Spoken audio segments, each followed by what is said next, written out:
South ఇండియాలోని అతి తక్కువ ధరలకి రత్నాలనందించే ఏకైక సంస్థ 6JVR. అమ్మ వాళ్ళు ఎక్కడ ఉంటారండి ఇప్పుడు? వరంగల్లో ఉంటారు. సిస్టర్ కి మ్యారేజ్ అయిపోయిందా? రీసెంట్ గా March 2nd అయింది. రీసెంట్ గా మ్యారేజ్ అయింది. ఓకే. సో బాధ్యతలన్నీ అయిపోయినాయా, ఇంకా ఉన్నాయా?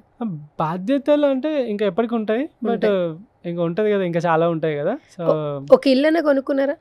లేదు, రీసెంట్ గా నిన్ననే ఇది ఫ్లాట్ ఉంటే అమ్మినాం. అసలు క్వశ్చన్ కి సంబంధమే లేదు కదా. కొనుక్కున్నారంటే రీసెంట్ గా అమ్మినామంట. ఫ్లాట్ ఉంటే ఎప్పుడంటే డాడీ చనిపోయిన తర్వాత ఒక 2 లక్షలు ఏమో PMJJY ప్రధానమంత్రి వచ్చింది, ఇంకా 2 లక్షలు ఏమో ఏంటది LIC వచ్చింది, 4 లక్షలు. తర్వాత ఇంకేదో ఉండే మహిళా సంఘంలో 1 లక్ష 2 లక్షలు అట్లా ఇట్లా కలిపి ఒక 12 లక్షలు పెట్టి ఒక ఫ్లాట్ తీసుకున్నాము, డాడీకి గుర్తుగా పేరుగా ఉండాలని చెప్పేసి. తీసుకొని రీసెంట్గా ఈ 5 సంవత్సరాలు అవుతుంది, చనిపోయిన తర్వాత 5వ సంవత్సరం, ఈ July 25th వస్తే. సో 5వ సంవత్సరం. సో ఇంకా ఇక 17 lakhs ఏమో అయింది. చెల్లి పెళ్ళి అవి అయినాయి కదా. సో ఇక అట్లా కూడా చెల్లి పెళ్లి కోసం ఇల్లు అమ్మేశారా? ఇల్లు కాదు, ఫ్లాట్, ఒక ఫ్లాట్ 100 గజాలు. పెళ్ళి అయిపోయింది. సో దట్ కొంచెం ఖర్చులు అవి ఉంటాయి కదా అనుకొని ఇక తీసుకున్నా. అండ్ ఇంకోటి ఏంటంటే నా రైడ్ ఉంది ఇప్పుడు.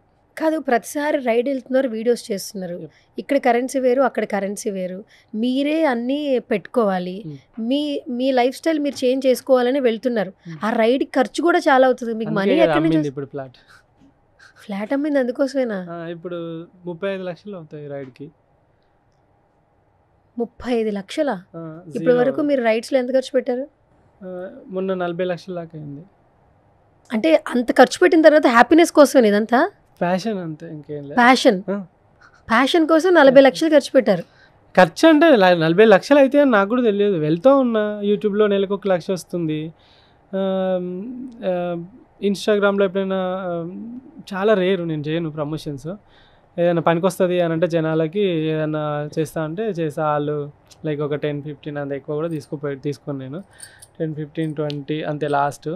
సో అట్లా ఎప్పుడైనా ఇన్స్టాలో నెలకు 1 2 నెలలకు 1 2 వస్తే అది జస్ట్ అప్పటి వరకు ఖర్చులకు వెళ్ళిపోతుంది. ఇంకొకటి ఏంటంటే ఇప్పుడు 4 సంవత్సరాలు, ఇవి 2 సంవత్సరాలలో నాకు మొత్తం యూట్యూబ్ ఇన్కమ్ ఇన్ని సంవత్సరాలు కలిపేసి 11 lakhs ఏమో వచ్చినట్టున్నది. 11 లైఫ్ టైంలో చూసిన 11 lakhs ఏమో వచ్చింది. అది అయిపోయింది. తర్వాత ఇంకా అంతకుముందు ఇన్స్టాలో కూడా డబ్బులు ఇస్తున్నాడు, 80,000 దాకా ఇచ్చిండు ఒకసారి, ఒక 6 నెలలకు కలిపి. తర్వాత ప్రమోషన్స్ అవి ఇవి చేసినా కానీ అంత ఎక్కువేం రాలేదు, 2 లక్షలు 3 లక్షలు రావచ్చు ఈ 4 సంవత్సరాలలో.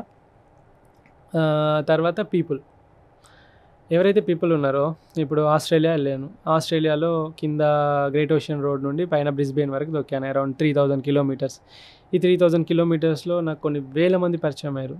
సో అది లోకల్ పీపుల్, లైక్ ఆస్ట్రేలియన్సే కావచ్చు, లేకుంటే మన ఇండియన్సే కావచ్చు. కొన్నిసార్లు చాలామంది లైక్ మనీ హెల్ప్ చేస్తారు, కొన్నిసార్లు ఫుడ్, షెల్టర్, స్టే హెల్ప్ చేస్తారు. ఇట్లా ప్రతి కంట్రీలో చాలా వరకు, అంటే ఎక్కువ ఆస్ట్రేలియాలో జరిగింది. ఇలా ప్రతి కంట్రీలో కొంచెం ఫుడ్, ఇప్పుడు నాకు ఒక హోటల్ పోయి ఉండాలంటే జపాన్ లాంటి కంట్రీలో ఎంత లేదన్నా 5-6 వేలు ఉంటుంది ఒక రోజుకి. 3-4 వేలన్నా మినిమం లోయెస్ట్ బడ్జెట్లో ఉంటుంది. సో అట్లా 4-5 వేలు పెట్టాలి. అండ్ నేను కనీసం స్నానం చేయాలి కదా 2-3 రోజుల కన్నా. దానికి ఫుడ్కు చాలా ఖర్చులు అవుతూ ఉంటాయి. దానికోసం అని చెప్పేసి సో ఇట్లా డబ్బులు, వీసాలు కానీ, ఒకవేళ ఫ్లై అవ్వాల్సి వస్తే ఫ్లైట్కి కానీ. సో ఇలా మీరు ఆలోచించండి, ఒకరోజు బయటకు పోయి తింటే మీకు దగ్గర 1000-1500 అయితే సింపుల్గా అయిపోతాయి. అలాంటిది 4 సంవత్సరాలు బయటనే తింటున్నా, బయటనే ఉంటున్నా, బయటనే పంటున్నా. కెమెరాలు, అది ఆ సైకిల్ చూస్తే మీరు కనబడుతున్నది 2,50,000 రూపాయలు. అది మీ సైకిల్?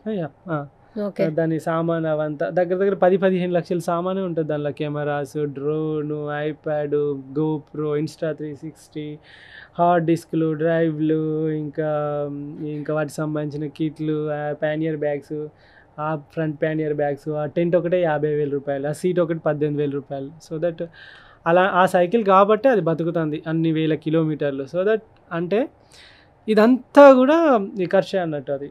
సో అట్లా